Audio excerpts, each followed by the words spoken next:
नमस्कार दोस्तों। दुश्मन नंबर 2 के पहले भाग में आपने पढ़ा कि कर्नल कर्ण असलम को बताते हैं किस तरह से उनकी जनरल यादव से बातचीत हुई है। और जनरल यादव उन्हें बताते हैं कि उनका एक एजेंट हरीश बत्रा जो मॉरिशस में होता है, किस तरह से उसकी हत्या करने के लिए एक ठेका एक गुंडे को दिया जाता है जिसका नाम होता है बुल। तो जनरल यादव कर्नल कर्ण को उस बुल को ख़त्म करने के लिए भेजते हैं। कर्नल कर्ण बुल को ख़त्म करने के लिए जाता है तो देखता है वो एक वहाँ पे होटल में एक वेटर से लड़ाई कर लेता है, जिसकी वजह से पुलिस उसे पकड़ लेती है। तो कर्ण भी उसके पीछे बहाना करके वहाँ पे जेल में ही पहुँच जाता है, थाने में। और वहाँ पे जाके बुल से जो उसकी लड़ाई होती है पर वो बुल को ख़त्म कर देता है। तो यहाँ तक का भाग आपने यहाँ तक की कहानी पहले भाग में पढ़ी। अब इसके आगे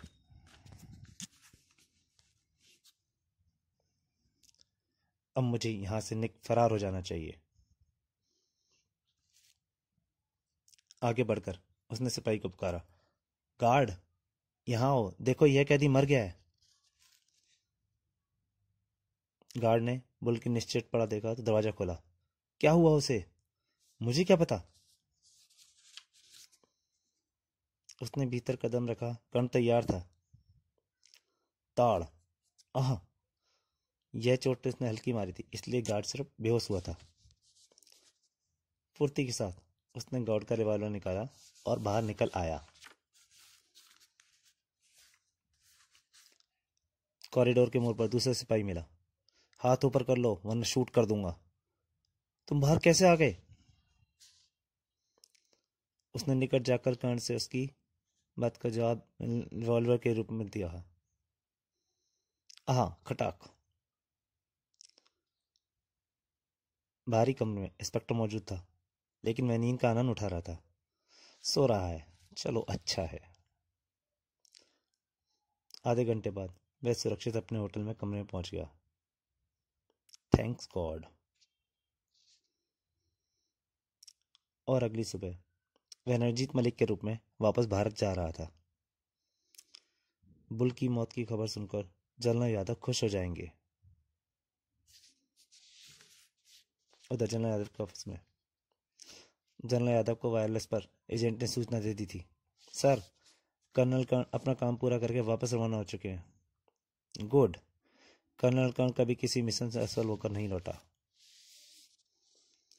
जनरल यादव के ऑफिस में पहुंचकर कर्ण ने सैल्यूट दिया। सर, मैं बुल को ख़त्म कराया हूँ। मैं जानता हूँ, लेकिन तुम्हारी ये मेहनत बेकार चली गई है कर्नल।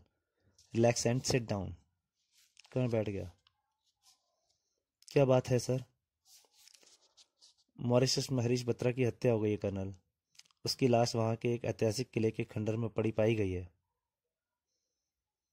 Oh no. कर्ण बहुत दुखी हो जाता है। मैं जानता हूँ कि हरीश तुम्हारा अच्छा दोस्त था। तुम दोनों ने कई बार एक साथ काम किया था। उसकी मौत का मुझे भी दुख है, मगर उसकी हत्या किसने की और क्यों की?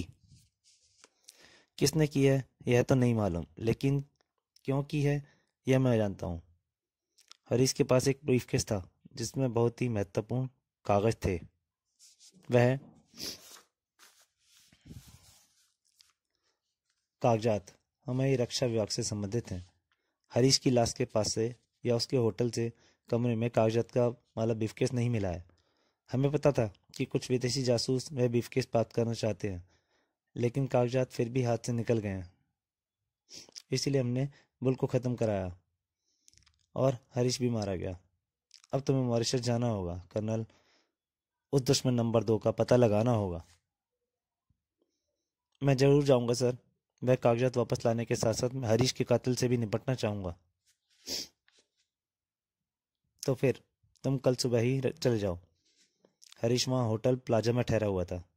उसका सामान अभी होटल के कमरे में ही है। ओके सर, मैं सुबह मॉरिशस चला जाता हूँ। जनरल से कुछ और आदेश लेने के बाद कर्ण वापसी के लिए उठ खड़ा हुआ।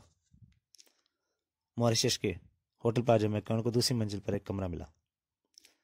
हरीश इसी होटल की 5वीं मंजिल पर रूम नंबर 532 में ठहरा हुआ था।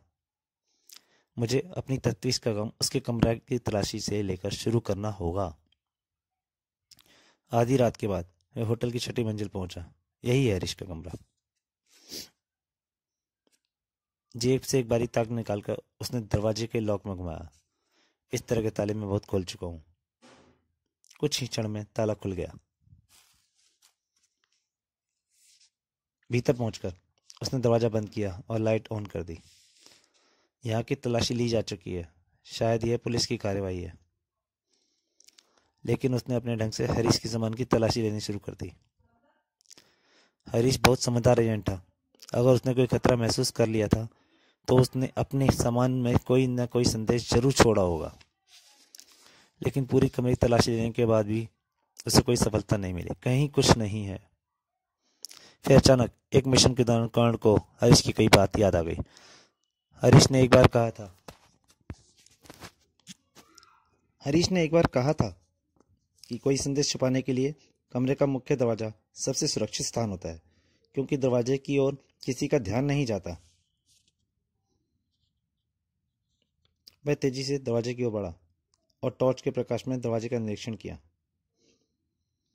हरीश बहुत छोटे शब्द लिखने में एक्सपर्ट था। शायद उसने दरवाजे पर कुछ लिखा हो। कुछ ही क्षण बाद उसे सीक्रेट सर्विस के कोड में लिखा हुआ संदेश लेकर नजर आया। मेरा अनुमान ठीक निकला। कोड को कागज पर उतार लेता हूँ। वहीं बैठकर उसने संदेश को कोड किया। कागजात का ब्रीफकेस एयरपोर्ट पर गलती से बदल गया था। होटल आकर यह बात पता चली। मुझे जो ब्रीफकेस मिला है उसमें चरस और हीरोइन है। अब मैं मादक पदार्थ का कारोबार करने वाले स्थानीय अपराधियों से संपर्क कर रहा हूँ। शायद ब्रीफकेस जल्दी ही वापस प्राप्त कर लूंगा। तभी उसकी नजर दरवाजे पर पड़ी। हैंडलूम घूम रहा है। कोई दरवाजे पर है। पिस्तौल निकालकर वह दरवाजे की ओर बढ़ा। कौन हो सकता है? पुलिस का आदमी या कोई शत्रु? बाहर जो कोई भी था उसने भीतर आने का इरादा बदल दिया, क्योंकि हैंडल फिर सीधा होकर पहले ऐसी हालत में आ चुका था।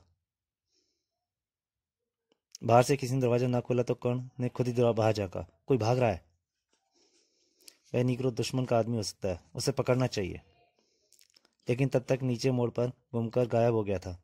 अतः कर्ण को अपना इरादा बदलना पड़ा। अगली सुबह वह अपने एक स्थानीय मित्र से आकर मिला, जो एक अखबार के लिए कायम रिपोर्टर का काम करता था। हेलो शारिक अली।